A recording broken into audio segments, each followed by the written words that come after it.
assombrados, eu sou a Ana Paula e vou contar um relato para vocês. O estranho pássaro da figueira.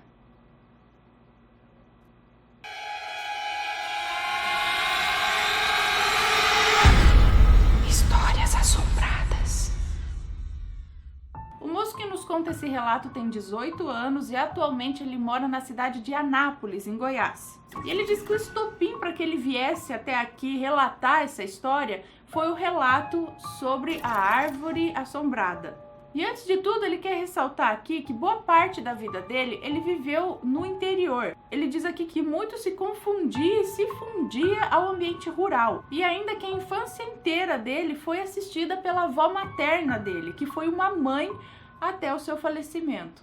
E conta que a primeira experiência sobrenatural dele foi ainda muito cedo, entre 4 e 5 anos de idade, bem embaixo de uma figueira. Então ele conta que estava de boa brincando no imenso quintal que tinha na casa dele, brincando como de costume, quando algo na retorcida figueira de estimação da avó dele chamou muito a atenção dele. E nesse ponto da história, ele pede o benefício da dúvida, porque até que se prove o contrário, ele viu algo não assombrado, mas lindo, e que o acompanha em memória até os dias de hoje. De uma galha baixa o suficiente para ficar na altura do rosto dele, como um amiguinho convidando para brincadeira, um passarinho verde assoviava, como que o convidando a se aproximar. Aí ele diz aqui que vocês simplesmente podem dizer, era uma mulatinha ou um papagainho, mas ele diz que pode alegar que nunca viu pássaro igual aquele e nunca mais voltou a ver.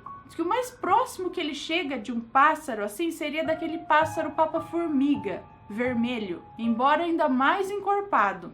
Bom, ele diz que os detalhes sórdidos dessa experiência o tempo já levou, mas ele lembra que o tempo praticamente parou enquanto ele observava aquele passarinho pulando de um galho em outro galho. E ele nem sabe dizer quanto tempo exatamente passou enquanto ele observava, hipnotizado, aquele passarinho. E diz que apesar de encantador, aquele passarinho sempre o levava cada vez mais para o fundo do quintal, onde havia uma mangueira. Essa mangueira, sim, era realmente mal assombrada e reunia histórias terríveis. Ela era plantada num terreno onde se ouvia as piores histórias da cidade, sabe? Inclusive histórias de pacto e tudo mais, sacrifício, sei lá, essas coisas lá. Mas isso, ele, como menino, criança, ignorava totalmente. E o jeito que aquele pássaro olhava para ele o assustava cada vez mais. E disso ele se lembra muito bem, porque ele diz que a presença daquele pássaro o entorpecia e o assustava ao mesmo tempo. Bom, quando ele caiu em si, diz que o primeiro pensamento dele foi: eu preciso mostrar isso para minha avó. Saiu correndo para dentro de casa e convenceu a avó dele de ir lá para fora ver o que estava acontecendo. A avó dele estava lá fazendo doces na cozinha, que por acaso a cozinha dava para o quintal, e ela o acompanhou até a figueira lá no fundo do quintal. Mas era muito tarde, não havia nem sombra, nem pena, nem assovio daquele ser, que até hoje ele não sabe dizer claramente o que era. Ele diz aqui que assistindo alguns dos relatos aqui do canal e lendo Câmara Cascudo, ele pensa que aquilo talvez seja algum tipo de duende, ou uma fada, ou um elfo, ou um tipo de duende indígena mesmo. Mas era parecido com um pássaro, isso eu não sabia, que pode existir duendes ou fadas assim que lembrem pássaro.